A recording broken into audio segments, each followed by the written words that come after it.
Breaking news చూస్తున్నాం. Jubilee hills BRS అభ్యర్థిగా మాగంటి సునీతను ఆ పార్టీ అధికారికంగా ప్రకటించింది. మాగంటి గోపీనాథ్ మృతితో జూబ్లీ హిల్స్ నియోజకవర్గానికి ఉప ఎన్నిక అనివార్యమైంది. దీంతో ఉప ఎన్నికకు అన్ని పార్టీలు సిద్ధమవుతున్నాయి.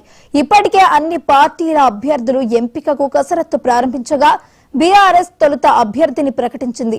ఈ నియోజకవర్గం నుంచి బీఆర్ఎస్ టికెట్ కోసం మాగంటి గోపీనాథ్ సోదరుడు వజ్రనాథ్ ప్రయత్నించినప్పటికీ మాగంటి గోపీనాథ్ భార్య సునీతను బీఆర్ఎస్ తమ అభ్యర్థిగా ప్రకటించింది.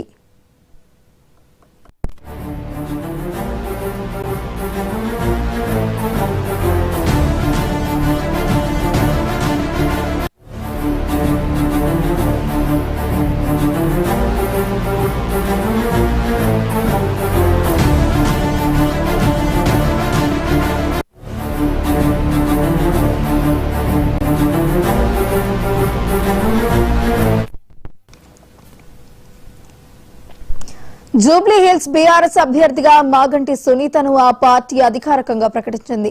మాగంటి గోపీనాథ్ మృతితో జూబ్లీ హిల్స్ నియోజకవర్గానికి ఉప ఎన్నిక అనివార్యమైంది. దీంతో ఉప ఎన్నికకు అన్ని పార్టీలు సిద్ధమవుతున్నాయి. ఇప్పటికే అన్ని పార్టీల అభ్యర్థులు ఎంపికకు కసరత్తు ప్రారంభించగా బీఆర్ఎస్ తొలుత అభ్యర్థిని ప్రకటించింది. ఈ నియోజకవర్గం నుంచి బీఆర్ఎస్ టికెట్ కోసం మాగంటి గోపీనాథ్ సోదరుడు వజ్రనాథ్ ప్రయత్నిస్తున్నప్పటికీ మాగంటి గోపీనాథ్ భార్య సునీతను బీఆర్ఎస్ తమ అభ్యర్థిగా ప్రకటించింది.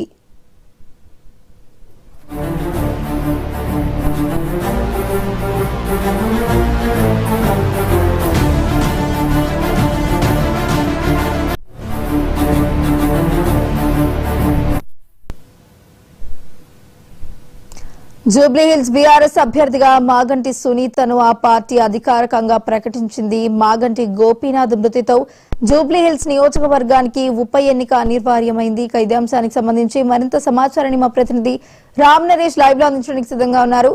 రామ్ నరేష్, చెప్పండి.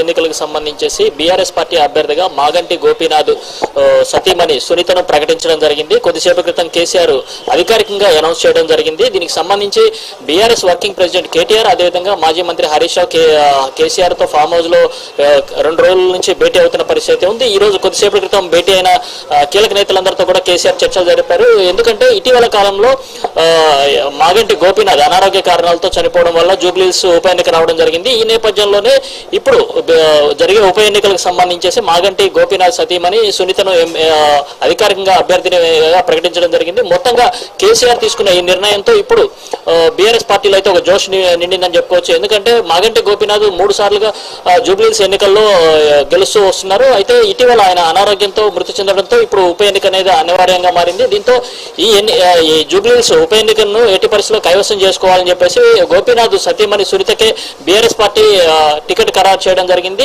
ఇప్పటికే నియోజకవర్గానికి సంబంధించి 7 డివిజన్లలో రోజు కూడా సమావేశాలు నిర్వహిస్తున్నారు. అదేవిధంగా పార్టీకి సంబంధించిన కీలక నేతలందరికీ కూడా దీనికి సంబంధించిన బాధ్యతలన్నీ కూడా అప్పచెప్పిన పరిస్థితి ఉంది. దీనికి సంబంధించి తెలంగాణ భవన్లో డివిజన్ల వారీగా సమావేశాలు నిర్వహిస్తున్నారు. మరోవైపు ఈ డివిజన్ సమావేశాలు అయిపోయిన తర్వాత బూత్ స్థాయి కూడా సమావేశాలు నిర్వహించాలని, ఆ తర్వాత దీనికి సంబంధించిన రోడ్ షోలు కూడా నిర్వహించాలని చెప్పేసి నిర్ణయించారు.